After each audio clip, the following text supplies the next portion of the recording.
Today I'm going to be making E-Z Lasagna. This is a recipe from the book Sugar Cookie Murder, but it shows up in a lot of the Hannah Swensen books.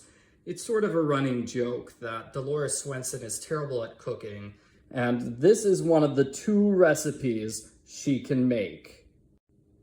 The idea is that it's so simple, even somebody who can't cook can make this E-Z Lasagna recipe. Let's see if the book is right. The first step is to fry up ground beef along with a chopped onion. Already that's a little bit difficult. Like you have to drain the beef and cut the onion. Like that will make you cry.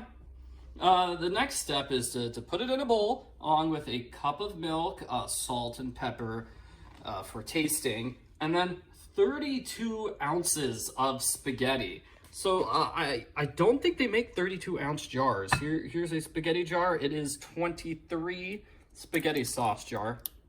So I'm gonna dump this jar in. And then this jar is 14 ounces. So I have to do like about half this jar to make the total.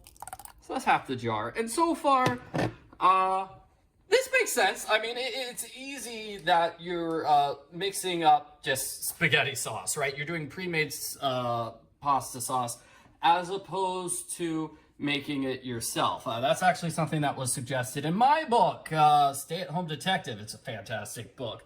So that's an easier way. If you don't want to mess with mixing tomato sauce and tomato paste and doing that stuff with spices, then just grab a can of spaghetti sauce and use that instead. Next step is going to be mixing all this together and putting it aside. Next, you're going to beat 2 eggs. You're going to mix it with a teaspoon of garlic powder and 2 teaspoons of rosemary or oregano if you don't have rosemary. You are going to mix it with a half cup of grated Parmesan cheese. And then a whole thing of cottage cheese. So how much cottage cheese? Oh, sorry, my hand was blocking the way. This is 2 cups of cottage cheese. And again, you're gonna mix all this stuff together. And again, this is a cheat that was mentioned in my book, Stay at Home Detective. The easy way is to just do the cottage cheese by itself, as opposed to mixing up like 5 different things. Generally you have ricotta cheese and mozzarella mixed up in the cheese mixture. So I don't think it's that easy to have like a 5-thing cheese mixture, but that's just me. Also, garlic powder, huh? Yeah, I generally think if you have actual garlic, it takes forever to make a big thing of garlic for lasagna. But okay, this is E-Z Lasagna. We're going to give up like the fresh garlic taste for a garlic powder. That's fine. That's fine. Here's another E-Z Lasagna hack. The lasagna noodles aren't cooked. Normally you will cook the lasagna noodles ahead of time, but in this recipe, you don't.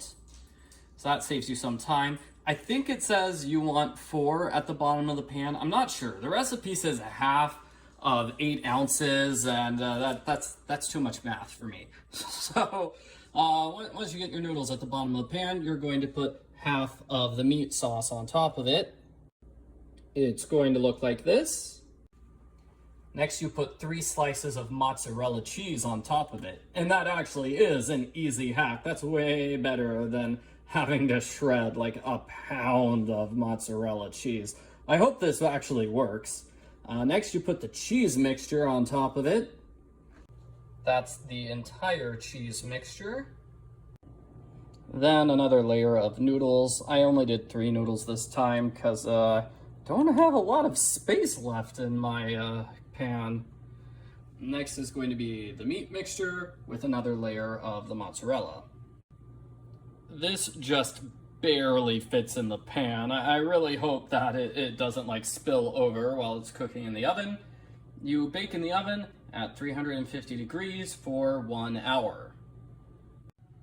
Here's what the lasagna looks like after it's been cooked. All right, we have the lasagna for dinner. Everybody seemed to like it. There's a lot of liquid liquid in here. I don't know why that is. Is it the milk? Is it too much spaghetti sauce? I don't know, but I don't think that's supposed to be there. How did it taste? Probably a 6 out of 10. The noodles were the worst part. They were stiff because they weren't cooked.